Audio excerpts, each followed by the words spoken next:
tal? ¿Cómo vamos? Buenas tardes. Momento de decantar la información en la entrevista. Aquí estamos, de hecho, siguiendo la llegada del presidente Pedro Pablo Kuczynski a la reunión de cancilleres en el Palacio de Torre. Nos acompaña esta tarde el internacionalista Miguel Ángel Rodríguez Mackey para seguirle un poco el paso a esta tremenda reunión. ¿Qué tal convocatoria, no? 17 representantes entre cancilleres y representantes de diferentes países de América y el Caribe.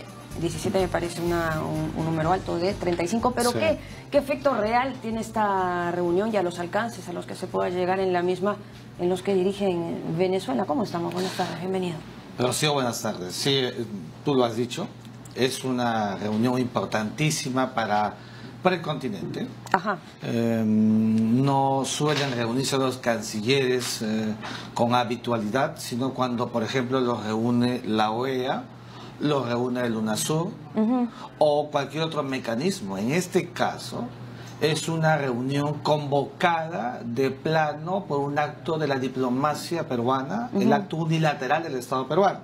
Entonces esto es muy importante, es decir, la capacidad del Estado peruano para poder comprender, reunir a 17, 16 cancilleres y evaluar in situ, a la luz de lo que ha venido pasando en Venezuela durante los últimos 4 meses, fundamentalmente, porque recordarás que en este lapso han muerto 130 personas casi en Venezuela, sí. La situación agudizada y en consecuencia con una asamblea constituyente que no quiere la mayoría de los venezolanos.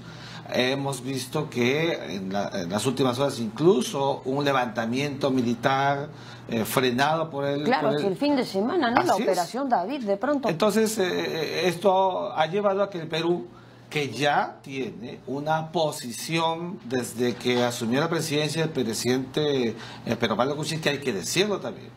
El Perú ya tiene política exterior sobre el tema de Venezuela. No hubo los 5 años anteriores.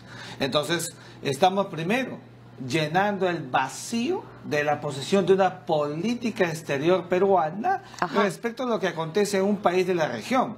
Y entonces, esta suerte de vanguardismo de la posición peruana ha hecho que se ventile este encuentro, donde seguramente en horas, en minutos, vamos a ver el resultado. Hay mucha expectativa en Venezuela, en el Perú y en la región, en el continente, de lo que pueda emanar de esta reunión.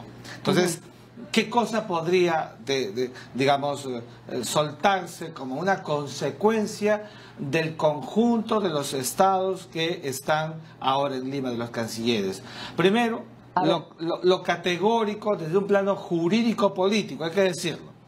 La calificación de la ilegitimidad de la Asamblea Constituyente, es decir, una asamblea que siempre debe emanar del soberano, que es el pueblo, con un sufragio transparente. Todo ese proceso lógico que lo tienen los países democráticos, no se ha cumplido este protocolo de la democracia, hay que decirlo, y entonces hay que señalar, hay que calificar, y esa calificación es una consecuencia del jus imperium, o sea, el poder que tiene cada país para decir qué pienso sobre lo que le sucede a Venezuela. Y en esta ocasión, esas opiniones o posiciones de carácter unilateral se traen en equipo, en conjunto, y se emite un acto declarativo que es el acto consensuado. Aquí no es un asunto de votaciones, no es un mecanismo de la OEA, no es un asunto de mayorías o de minorías, aquí es el acuerdo consensuado al que pueden llegar los países.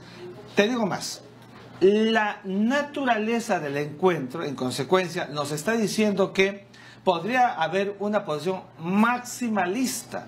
Lo ha dejado entrever el propio canciller Luna, que el Perú estaba evaluando el rompimiento de relaciones diplomáticas con Venezuela. Claro, dijo que era una posibilidad, es una posibilidad. De haber llegado a eso lo van a exponer ahora. Bueno, ahora vamos a ver si esa posibilidad es una consecuencia del consenso o, por ejemplo, en ese nivel de negociaciones de ida y vuelta, por ejemplo, pueden decidir el retiro del embajador y quedarse las misiones en calidad de un encargado de negocios, donde no hay rompimiento de relaciones diplomáticas, pero se disminuye la relación bilateral de carácter político-diplomático, ya no en el nivel de extraordinario y plenipotenciario que lo tienen los embajadores desde la paz de Westfalia de 1648, que es una categoría superior, sino en el de encargado de negocios, con lo cual se sienta una posición sobre la insatisfacción de la región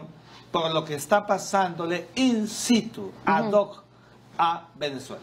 Pero a ver, se puede llegar a eso y de hecho nos vamos a enterar en unos minutos cuando lo anuncien, pero mientras se reunían los cancilleres, los 17 o 16 cancilleres aquí en Lima, en simultáneo estaba sesionando ya la Asamblea Nacional Constituyente en Venezuela, ¿no? Y en ese sentido, lo que se pueda o a lo que se pueda llegar desde aquí, ¿qué tanto efecto real va a tener en el interior de ese país o va a ser un tema hasta lo que diga María? Fíjate, Rocío, todo va a depender de qué sea lo que acuerden, lo que aprueben los cancilleres en un rato más, porque si fuera solamente un acto declarativo de lamentación, de ya instar al gobierno y a la oposición para nuevamente solventar una posibilidad de diálogo, entonces a la luz de la inconducta manifiesta del régimen que negó el referéndum revocatorio, acuérdate,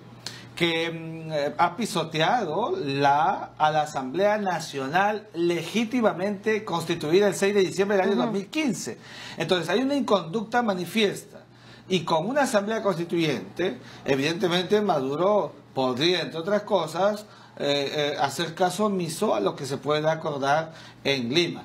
Pero si la reunión de Lima evacúa concreta y objetivamente, por ejemplo, insisto, en la tesis unívoca y consensuada del rompimiento de las relaciones diplomáticas de conformidad con el artículo 45 de la Convención de Viena sobre Relaciones Diplomáticas, que se refiere a la ruptura de la relación bilateral, entonces estamos hablando de una calificación consensuada que tiene su origen en actos unilaterales y que además, fíjate, Rocío, provocaría la calificación internacional de que Venezuela es un estado paria, es decir, un estado aislado por la actitud que ha tomado el régimen de no condecirse con el objeto central y de fondo, que es atender la voluntad popular, que es el soberano que aprendimos desde los tiempos de Montesquieu, Voltaire, Rousseau, durante la Revolución Francesa. Esta es una categoría superior que la tienen los estados democráticos. Por esta razón es que, acuérdate, hace pocos días, Estados Unidos ha emitido un acto declarativo y ha dicho que, a través de su presidente, el régimen de Venezuela ya configura una dictadura. Lo que no había hecho ningún presidente de Estados Unidos en los 17 años que lleva el régimen chavista. Mira, Hugo Chávez ganó 4 procesos y en ninguna de esas ocasiones Estados Unidos se había pronunciado calificó de esa manera. País que de hecho no ha formado parte de esta reunión, pero me parece que ha habido una conversación de por medio. ¿Por qué no estuvo Estados Unidos? Yo creo que Estados Unidos, primero, es el hegemón del mundo. O sea, no solamente el continente, es el del planeta. Ya. Y entonces, el discurso de Maduro es el antiimperialismo, Estados Unidos nos quiere invadir, etcétera. Entonces, creo que si Estados Unidos hubiera estado presente, hubiera tenido Maduro elementos de juicio para solventar y decir, los países del continente están sumisos a Washington y por eso... Aún así lo va a decir, aún bueno, así pero lo va lo que te quiero decir es que él tendría elementos para politizar un proceso que no tiene ningún carácter de politización. Es una medida que van a adoptar democrática y principistamente los países de la región. Entonces, evidentemente, Estados Unidos siempre va a tener que jugar el equilibrio. Por eso también se explica por qué Estados Unidos, tú no ves que Estados Unidos presida la Secretaría General de la OEA. ¿Por qué? Porque esa es una majestad que la deja a los demás países de la región y más bien está como subsecretario. Es un contingente, Rocío, de carácter político para el recreo de la distribución del poder, que es una de las reglas de la ciencia política. A ver, bueno, la idea un poco, según lo que ellos mismos habían anunciado con esta reunión de cancilleres, era buscar una posición conjunta para propiciar una salida negociada a la crisis política y social en Venezuela. Pero sí, ¿cree que tenga una salida de diálogo y negociación lo que acontece en Venezuela? Fíjate, Rocío, con 130 muertos, con un presidente que se mofa de una oposición que ingresa y saca de la cárcel a los dos líderes más emblemáticos que tiene en estos momentos Venezuela, que es Antonio Ledesma y Leopoldo López, con 450 presos en las diversas cárceles que hay en el país, alterando un proceso electoral que ha sido descubierto por una empresa internacional, como sabes. Evidentemente, el ánimos de la conducta no es pues la negociación, sino más bien una asamblea constituyente que para todos siempre tiene el único objeto de dar una constitución. Pues esta asamblea tiene una cosa muy rara, que es, además de dar una constitución para perpetuarse en el poder, pues tiene el objeto de generar todo un espacio para legislar.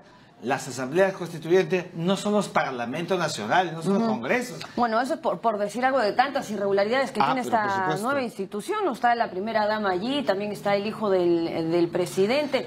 Nepotimia por todos lados, y acaban, como sabes, de defenestrar a la fiscal general que levantó la voz chavista, ojo, chavista, pero que en el camino se dio cuenta que de chavista no tiene nada Maduro y se ha convertido en la vocera desde el propio seno del chavismo contra Nicolás Maduro, y han colocado a un fiscal general a última hora que va a ser, a mi juicio, bastante manipulado, porque eso es lo que quiere el régimen. Cuando una dictadura, Rocío, prospera a la luz del apoyo de la cúpula militar como tiene Venezuela, y es un acto totalitario, pues merma, socava y manipula todos los estamentos sociales nacionales. Mira lo que acaba de decir las Naciones Unidas, mientras tú y yo estamos conversando, acaba de calificar, ha dicho que lo que acaba de pasar en Venezuela es una muestra del exceso del uso de la fuerza por el gobierno. ¿Qué quiere decir esto?